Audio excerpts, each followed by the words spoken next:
आज हामी क्लास 11 को मोडर्न फिजिक्स भन्ने टपिक डिल गर्न गइरहेछौँ। मोडर्न फिजिक्स अन्तर्गत पहिलो च्याप्टर रहेको छ हाम्रो न्युक्लियर फिजिक्स। न्युक्लियर फिजिक्समा हामी स्पेशली न्युक्लियस र त्यसको कन्स्टिट्युएन्टहरूको बारेमा डिल गर्छौँ। न्युक्लियस भन्दाखेरि एटमको सेन्ट्रल पार्ट हो। एटमबाट इलेक्ट्रोनहरूलाई एक्सक्लुड गरिदियो भने बाँकी रहेको पार्ट नै न्युक्लियस हो। न्युक्लियसको स्टडी गर्नुभन्दा पहिला हामीले एटमको स्टडी गर्नुपर्ने हुन्छ।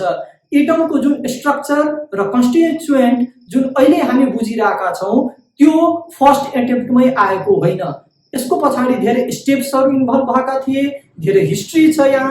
सो हिस्ट्रीलाई स्टार्ट गर्नु पर्दाखेरि जोन डाल्टन नामको साइन्टिस्टले 1803 मा उले एउटा थ्योरी प्रपोज गर्यो जसको नाम थियो डाल्टन्स एटोमिक थ्योरी। यो थ्योरीको अनुसार कुनै पनि म्याटर, चाहे त्यो सोलिड होस्, लिक्विड, ग्यास, प्लाज्मा, त्यो सबै म्याटरलाई हामी डिभाइड गर्दै गयो भने, फर्दर डिभाइड गर्दै गयो भने एउटा अत्यन्त सानो टाइनी पार्टिकलमा गएर इन्ट हुन्छ जसलाई हामी फर्दर डिभाइड गर्न सक्दैनौँ। त्यो टाइनी पार्टिकललाई नै भनियो एटम। सो जोन डाल्टनको अनुसार एभ्री म्याटर, हरेक matter is composed of tiny, indivisible and indestructible particle which is known as atom. Atom भन्ने वर्ड नै आएको हो एटोमस भन्ने वर्डबाट। एटमसको मिनिङ नै हुन्छ इन्डिभिजिबल, जसलाई फर्दर हामी डिभाइड गर्न सक्दैनौँ। सो म्याटरको एउटा बेसिक युनिट भन्नुपर्दा हामी कसलाई भन्ने भयो? एटमलाई भन्ने भयो। जसरी सेललाई लिभिङ बिङ्स लाइफको एउटा बेसिक युनिट मानिन्छ, त्यस्तै म्याटरको बेसिक युनिट के हुने भयो त? एटम हुने भयो। जोन डाल्टनको एटमको कन्सेप्ट पछाडि केही वर्ष पछाडि तपाईको जे थम्सन भन्ने एउटा साइन्टिस्टले एउटा पार्टिकल डिस्कभर गर्यो जुन पार्टिकल भन्दाखेरि एटम भन्दा पनि सानो छ र जसको चार्ज छ नेगेटिभ, जसलाई उले नाम दियो इलेक्ट्रोन। सो इलेक्ट्रोनको डिस्कभरी भन्नुपर्दा हामी जे थम्सनले गरेको हो। तथापि जे थम्सनले त्यति बेला इलेक्ट्रोनको मास पत्ता लगाउन सकेको थिएन। यसको कारण कुनै पनि एटममा कतिवटा इलेक्ट्रोन हुन्छन् भन्ने कुरा जे थम्सनले त्यति बेला क्लियर गर्न सकेको थिएन। अब जे थम्सनको अनुसार एटम भित्र पनि एटम भन्दा सानो पार्टिकल दैट इज इलेक्ट्रोन हुन्छ भन्ने कुराको कन्सेप्ट क्लियर भइसकेको थियो। यसरी हेर्ने हो भने यो एटमको नेट चार्ज के हुन जान्छ त? नेगेटिभ हुन जान्छ।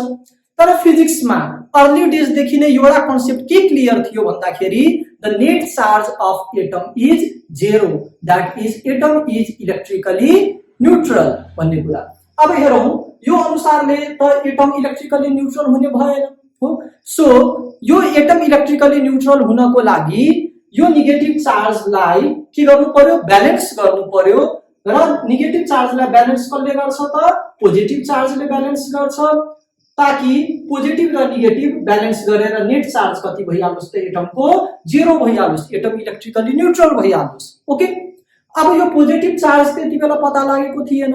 पछि जाँदाखेरि गोल्डस्टेन नामको साइन्टिस्टले एउटा पार्टिकल पत्ता लगायो जोसँग पोजिटिभ चार्ज हुन्छ र त्यो पार्टिकललाई नै भनियो प्रोटोन।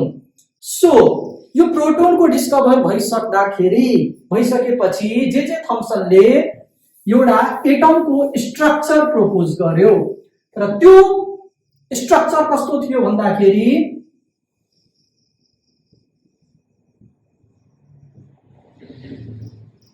एउटा युनिफर्म स्फियर छ।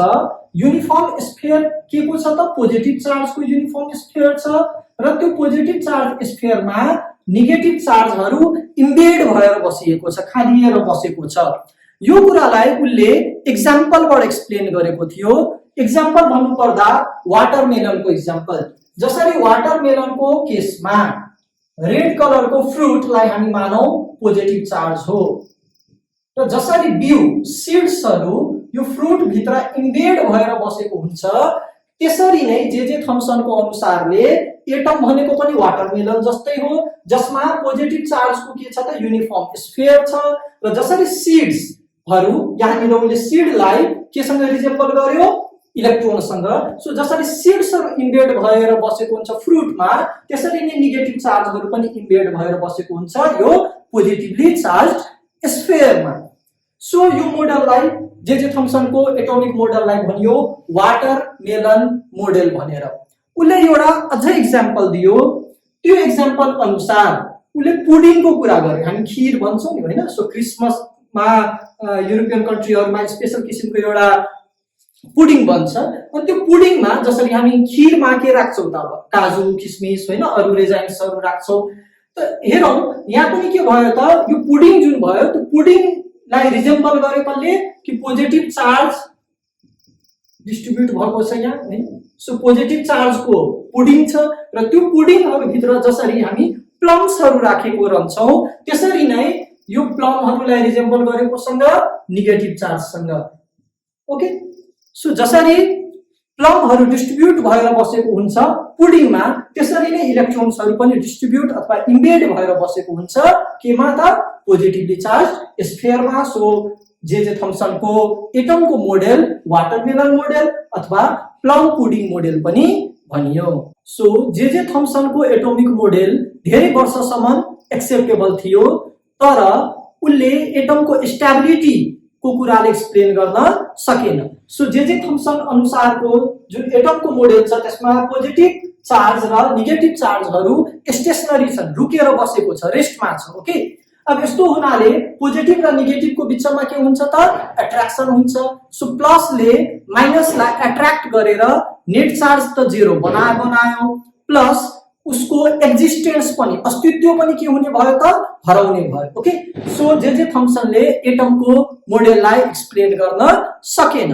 अब जे थम्सन पछि अर्को साइन्टिस्ट थियो रदरफोर्ड।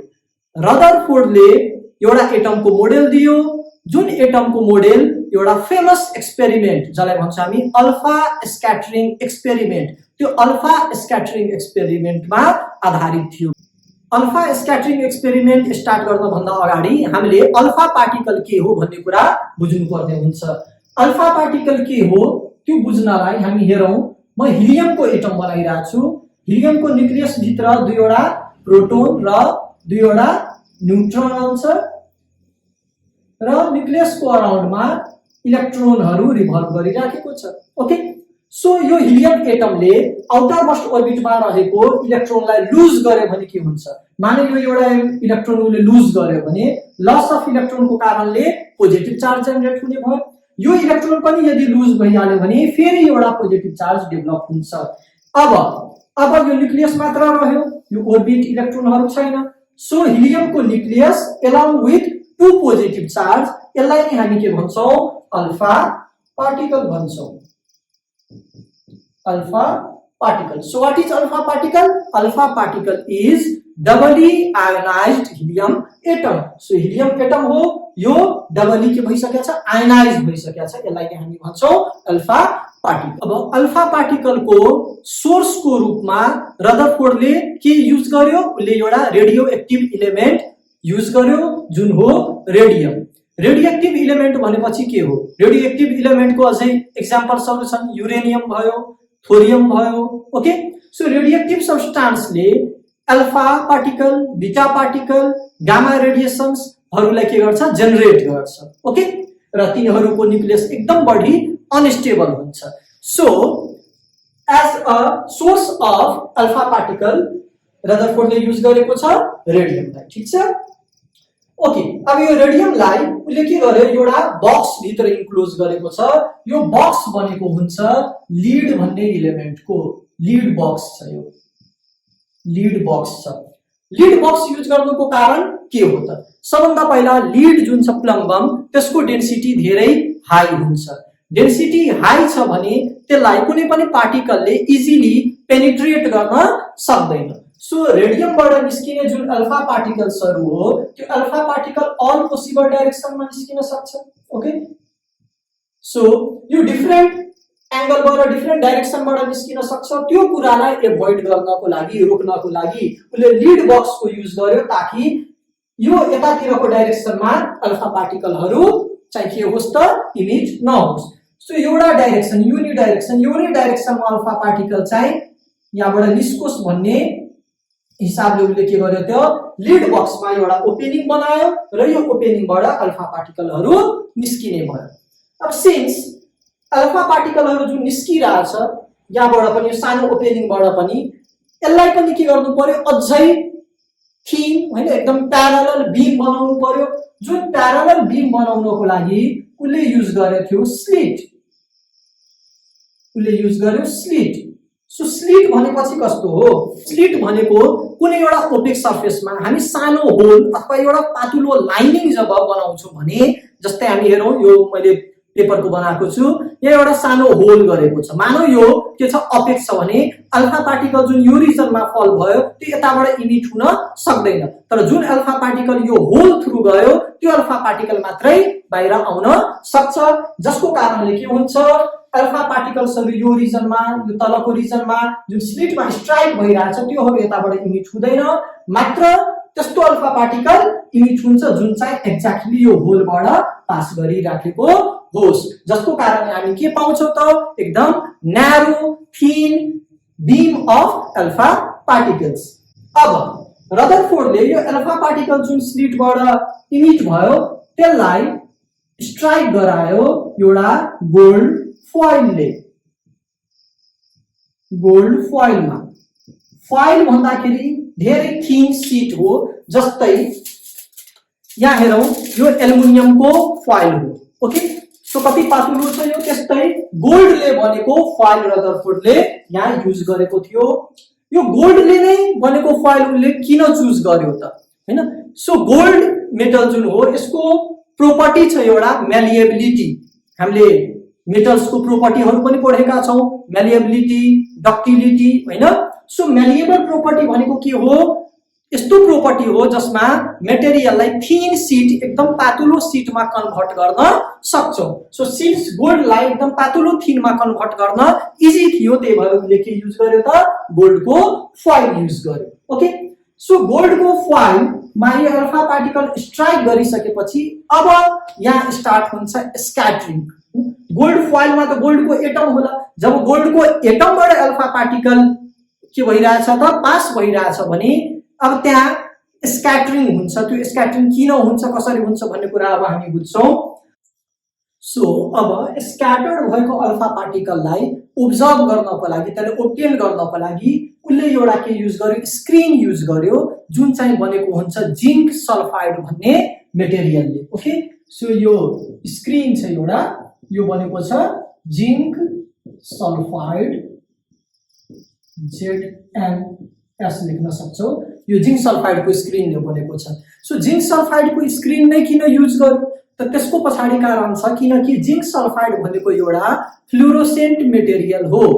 फ्लुरोसेन्ट मेटेरियल के हो हामीले त्यो बुझ्नु पर्यो। सो फ्लुरोसेन्ट मेटेरियल भनेको यस्तो मेटेरियल हो जसमा यदि कुनै फास्ट मुभिङ चार्ज आएर स्ट्राइक गर्यो भने त्यो मेटेरियलमा ग्लो गर्छ, एउटा सिन्किलेसन हुन्छ। सो सिन्स अल्फा पार्टिकललाई नेकेड आइले हामी ओब्जर्भ गर्न सक्दैनौं, यो स्क्याटर भएको अल्फा पार्टिकल कहाँ गएर कुन पोजिसनमा स्ट्राइक गर्यो त्यो बुझ्नको लागि हामी जिंक सल्फाइडको स्क्रिन युज गरेछौं। सो र जिंक सल्फाइड के हो, एउटा फ्लुरोसेन्ट मेटेरियल हो। फ्लुरोसेन्ट मेटेरियलमा के हुन्छ, यदि कुनै पनि चार्ज पार्टिकल हैन अथवा फास्ट मुभिङ पार्टिकल स्ट्राइक गर्यो भने जुन ठाउँमा स्ट्राइक गरेको हुन्छ त्यो ठाउँमा ग्लोइङ हुन्छ, सिन्किलेसन्स एपियर हुन्छ। यो कुरालाई बुझ्नको लागि, यो फ्लुरोसेन्स इफेक्ट बुझ्नको लागि म एउटा सानो एक्जाम्पल दिन चाहन्छु। यो एउटा बल हो जसलाई भन्छ हामी प्लाज्मा बल। त्यो प्लाज्मा बलमा यहाँ भित्र क्याथोड छ अनि यो भित्र हाम्रो आर्गन ग्यास अथवा अझै अरु ग्यासेजहरुको मिक्सचर चाहिन्छ। यो क्याथोडले अप्लाई गरेको भोल्टेजको कारणले चार्ज डेभलप हुन्छ, ओके। सो प्लाज्मा बलमा के हुने हो, चार्ज डेभलप हुने हो र प्लाज्मा भनेपछि हामीले पढेको छु फोर्थ स्टेट्स अफ म्याटर भनेर, ओके। सो यसलाई अन गर्दाखेरि हामी हेर्न सक्छौं होला कि यो रिजन जुन छ यहाँ हाम्रो के छ त चार्ज डेभलप हुन्छ। यहाँ यसलाई यो ठाउँमा हेरौं, जस्तो मैले यहाँ राख्दाखेरि मोस्ट अफ द रेजहरु यो फिलामेन्ट्सहरु यो रिजनमा कन्सन्ट्रेट भयो, किनकि हाम्रो बडीमा पनि के छ त चार्ज छ, यो चार्जले यो चार्जलाई के गरेको होला त अट्र्याक्ट गरेको होला, ओके। सो फ्लुरोसेन्स इफेक्ट अब बुझौं। फ्लुरोसेन्स इफेक्टको लागि यो मेटेरियल, यो ट्युब लाइट छ, यो ट्युब लाइटमा व्हाइट कलरको कोटिङ हामी हेर्न सकिरहेको छौँ। यसको इन्टरनली वालमा कोटिङ गरेको हुन्छ, त्यो फ्लुरोसेन्ट मेटेरियल हो। सो फ्लुरोसेन्ट मेटेरियलमा चार्ज पार्टिकलको कारणले किन यो ग्लो गर्छ भनेर, हामी कसरी ग्लो गर्छ भन्ने कुरा हामी यहाँबाट हेर्न सक्छौँ। हेरौँ, यसलाई कुनै पनि तारले हामीले जोडेको छैनौँ। जब यो ट्युबलाई म के गर्छु, यो प्लाज्मा बल्ब चार्ज पार्टिकलको नजिक ल्याउँदाखेरि के भयो, ग्लो भइरहेछ। ओके, ग्लो भइरहेछ। यसलाई म अझ डार्क पारेर देखाउन चाहन्छु। हेरौँ, यसको नजिक लग्दाखेरि यो फिलामेन्ट के भयो त, ग्लो गर्यो। किन ग्लो गरेको होला, किनकि चार्ज पार्टिकलले यो फ्लुरोसेन्ट मेटेरियललाई के गर्यो त, स्ट्राइक गर्यो। ओके, अब यो स्क्याटर भएको अल्फा पार्टिकलहरू कसरी स्क्रिनमा उब्टेन हुन्छ भन्ने कुरालाई पनि म एउटा अर्को इक्जाम्पलले देखाउन चाहन्छु। एउटा ग्रीन लेजर लाइट हो र यहाँ मैले डिफ्र्याक्सन ग्रेटिङ युज गरेको छु। यसलाई जस्ट, यो त हुन गोल्ड फोइल होइन, उसले त गोल्ड फोइल युज गरेछ होइन, तर गोल्ड फोइलको ठाउँमा जसरी गोल्ड फोइलले के गर्छ त, स्क्याटर गरिरहेछ अल्फा पार्टिकललाई, त्यसलाई रिजेम्बल गर्नलाई हामी के युज गरिरहेछौँ, अल्फा पार्टिकलको ठाउँमा मैले ग्रीन लेजर युज गरिरहेछु र गोल्ड फोइलको ठाउँमा मैले युज गरिरहेछु यो।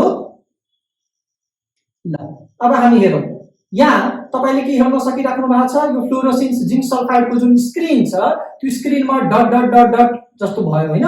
मैले चाहिँ यो एउटा डाइरेक्सनमा मात्र लेजर लाइट देखाइरहेको छु। स्क्याटर भइसकेपछि कुन कुन पोजिसनमा चाहिँ यो स्क्याटर बीम चाहिँ जिंक सल्फाइडको स्क्रिनमा हामी हेर्न सक्छौँ। तपाईले स्पोट हेरिराख्नु भयो होला। ओके, सो यो एउटा डेमोन्स्ट्रेसन मात्रै थियो। अल्फा पार्टिकललाई गोल्ड फोइलबाट स्क्याटर गरिसकेपछि के हुन्छ, जिंक सल्फाइडको स्क्रिनमा ग्लो गर्छ, किनकि जिंक सल्फाइड फ्लोरोसेन्ट मेटेरियल हो र यो जुन जुन स्पोटमा ग्लो गर्यो त्यो कुरालाई हामी के गर्न सक्छौँ त, रदरफोर्डले युज गर्यो ट्राभलिङ माइक्रोस्कोप। अनि ट्राभलिङ माइक्रोस्कोपको युज गरेर उसले चाहिँ ओब्जर्भ गरेको थियो पोजिसन कसको, अल्फा पार्टिकलको। ओके, अब अल्फा पार्टिकल कस्तो कस्तो पोजिसनमा स्ट्राइक गर्यो त्यसको ओब्जर्भेसन के थियो, हामी त्यसलाई बुझ्छौँ। अब सिम्प्लिसिटीको लागि हामीले गोल्ड फोइलमा रहेको कुनै एउटा एटम लियौँ, गोल्डको एटम लियौँ। माने यो गोल्डको एटम छ। सो यहाँबाट जुन बीम आइरहेको थियो अल्फा पार्टिकलको, पहिलो ओब्जर्भेसनले के देखायो, मोस्ट अफ द बीम जुन छ अल्फा पार्टिकलको त्यो स्ट्रेट पाथमा नै गयो, यहाँ डेभिएसन भएन। ओके, सो स्ट्रेट लाइनमै के गरेको छ त, पास गरेको छ। Most of the alpha particles straight लाइनमै पास गर्यो। सो यो ओब्जर्भेसनबाट हामी के कन्क्लुड गर्न सक्छौँ भन्दाखेरि, most of the space of an atom is empty. एटमको मोस्ट अफ द स्पेस जुन छ त्यो के छ त, खाली छ। ओके, खाली नरहेको भए अल्फा पार्टिकल जुन थियो त्यो सिधै चाहिँ जान सक्दैन थियो। ओके, नेक्स्ट ओब्जर्भेसनले के पायो कि some of the alpha particle चाहिँ डेभिएट भएको रहेछ, एकदम सानो एंगल, स्मल एंगलले डेभिएट भएको रहेछ, लेस देन 90 डिग्री। 90 डिग्री भन्दा पनि कम एंगलले के भयो त, डेभिएट भयो। यसलाई यसरी हेरौँ, यो उसको ओरिजिनल डाइरेक्सन हो तर यो गयो यो डाइरेक्सनमा, यानी कि स्मल एंगलले के गर्यो त, डेभिएट गरेको थियो। त यो ओब्जर्भेसनबाट के कन्क्लुड हुन्छ त, यो ओब्जर्भेसनबाट कन्क्लुजन के निकाल्न सकिन्छ, यसलाई हामी हेरौँ। अल्फा पार्टिकल भनेपछि पोजिटिभली चार्ज पार्टिकल उतातिर डिफ्लेक्ट हुनुको कारण एउटै हुन सक्छ, यदि यहाँ के होस् त, पोजिटिभ चार्ज छ। यदि यहाँ पोजिटिभ चार्ज छ भनेपछि यो पोजिटिभ चार्जले यो अल्फा पार्टिकल जुन पोजिटिभ चार्ज छ त्यसलाई के गर्यो त, रिपेल गर्यो र रिपल्सनको कारण यो अल्फा पार्टिकल के भयो त, स्मल एंगलले डेभिएट भयो। सो यो ओब्जर्भेसनबाट हामी कन्क्लुजन के निकाल्न सक्छौँ कि एटमको सेन्टरमा के रहेछ त, पोजिटिभ चार्ज पार्टिकलहरू कन्सन्ट्रेट भएर बसेको छ, जसलाई हामी प्रोटोन भन्छौँ। प्रोटोनहरू यहाँ कन्सन्ट्रेट भएर बसेको छ भन्ने कुरा यहाँबाट थाहा हुन्छ। थर्ड ओब्जर्भेसनबाट के देखायो कि एकदम फ्यू, भेरी फ्यू, 1 in 8000 जुन 8000 अल्फा पार्टिकलमा एउटा अल्फा पार्टिकल के भयो, मोर देन 90 डिग्रीले डिफ्लेक्ट भयो, डेभिएट भयो र त्यो कोलाइड गरेर के भयो, फेरि फिर्ता आयो। जसरी गएको थियो त्यसरी नै आयो, अथवा हामी भनौँ कि मोर देन 90 डिग्रीले के भयो, यो डिफ्लेक्ट भयो। अब यो डिफ्लेक्सन हुनको लागि कोलिजन हुनु पर्यो नि हैन। अल्फा पार्टिकल जुन आइरहेछ त्यसलाई केही कुरामा कुनै मेटेरियलमा टक्कर लागेपछि अनि नि त्यो मोर देन 90 डिग्रीले के भयो त बाउन्स ब्याक हुन्छ। ओके, सो यसबाट हामी के बुझ्छौँ कि एकदम स्मल एन्ड डेन्स हैन, डेन्स अनि इम्पर्मिएबल जसलाई पार गर्न सकिँदैन त्यस्तो मेटेरियल कन्सन्ट्रेट भएर बसेको छ एटमको सेन्टरमा।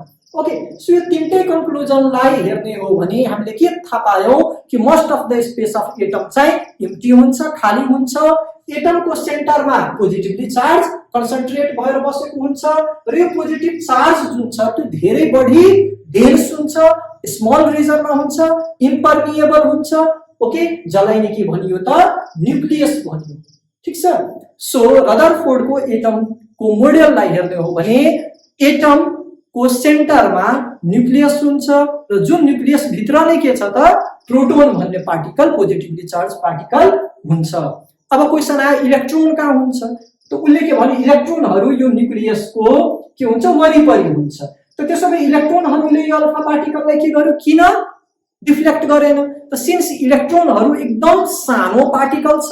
ओके, सो र एउटा इलेक्ट्रोनको चार्ज पनि एकदम स्मल हुन्छ अनि त्यो चार्जले हिलियमको चार्जलाई भनौं हैन अथवा हिलियमको जुन हेभी मास छ त्यो मासलाई डिफ्लेक्ट गर्न सकेन। ओके, इलेक्ट्रोनहरू कसरी एरेन्ज भएर बसेको छ, यदि इलेक्ट्रोनहरू पनि यदि स्टेशनरी नै छ भने पहिला जस्तै जे थम्सनले जुन एक्सप्लेन गर्न सकेको थिएन स्टेबिलिटी अफ एटम उसको केसमा पनि त्यही लागू हुन्छ। उसले एउटा कन्सेप्ट केसँग जोड्यो भन्दाखेरि प्लानेटरी मोसनसँग। जस्तै सूर्यको वरिपरि अर्थ हाम्रो रिभल्भ भइरहेछ एलोङ विथ अदर प्लानेट्स, त त्यो अर्थ जुन छ सूर्यतिर किन एट्र्याक्ट भएर आइहाल्दैन त? यहाँ के हुन्छ यो ओर्बिटमा घुमिरहेछ, एउटा सर्कुलर भनौं अथवा इलिप्टिकल पाथमा घुमिरहेछ प्लानेट्सहरू, जसको कारणले सेन्ट्रिपिटल फोर्स र सेन्ट्रिफ्युगल फोर्स ब्यालेन्स भएर बसिरहेछ। सो त्यही कन्सेप्टलाई युज गर्यो रदरफोर्डले र उसले के भन्यो इलेक्ट्रोनहरू पनि के छ त स्टेशनरी छैन, रिभल्भ गरिरहेछ न्यूक्लियसको वरिपरि, जसको कारणले सेन्ट्रिपिटल र सेन्ट्रिफ्युगल फोर्स ब्यालेन्स भएको छ र त्यही भएर एटम के छ त स्टेबल छ। ओके, तर इलेक्ट्रोडायनामिक्सको थ्योरी एउटा छ। इलेक्ट्रोडायनामिक्सको एउटा थ्योरीले के भन्छ कुनै एउटा चार्ज यदि यो चार्ज लार्ज अमाउन्टमा छ र त्यो चार्जको वरिपरि एउटा सानो चार्ज यदि रिभल्भ भइरहेछ भने यो के हुन्छ त उसले एनर्जी लस गर्नुपर्छ, जसको कारणले ओर्बिट सानो हुँदै जान्छ र फाइनली यो सानो चार्ज जुन छ यो सानो चार्ज यो सेन्ट्रल ठुलो चार्जमा आएर के भइहाल्छ त कोल्याप्स भइहाल्छ। ओके, सो रदरफोर्डको केसमा पनि त्यही हुनु पर्यो। इलेक्ट्रोन भनेपछि त सानो चार्ज हो, न्यूक्लियस भित्र त धेरै प्रोटोनहरू हुन्छ, यो त लार्ज अमाउन्ट अफ चार्ज छ। सो इलेक्ट्रोन पनि यदि रिभल्भ गरिरहेछ भने उसले एनर्जी लुज गर्छ र फाइनली आएर न्यूक्लियसमै आएर कोल्याप्स हुनु पर्छ भनेर इलेक्ट्रोडायनामिक्सको लले भन्छ। ओके, सो त्यो ललाई रदरफोर्डले एक्सप्लेन गर्न सकेन। अरु धेरै फ्याक्टर्सहरू छन्, उसले हाइड्रोजन स्पेक्ट्रमलाई एक्सप्लेन गर्न सकेन, ब्ल्याक बडी रेडिएसनले एक्सप्लेन गर्न सकेन, जसको कारणले रदरफोर्डको एटमको मोडेल जुन छ त्यो पनि स्याटिस्फ्याक्टरी रहेन। अब त्यसको पनि लिमिटेसन्सहरू थियो र जसको कारण यसलाई पनि डिस्कार्ड गरियो।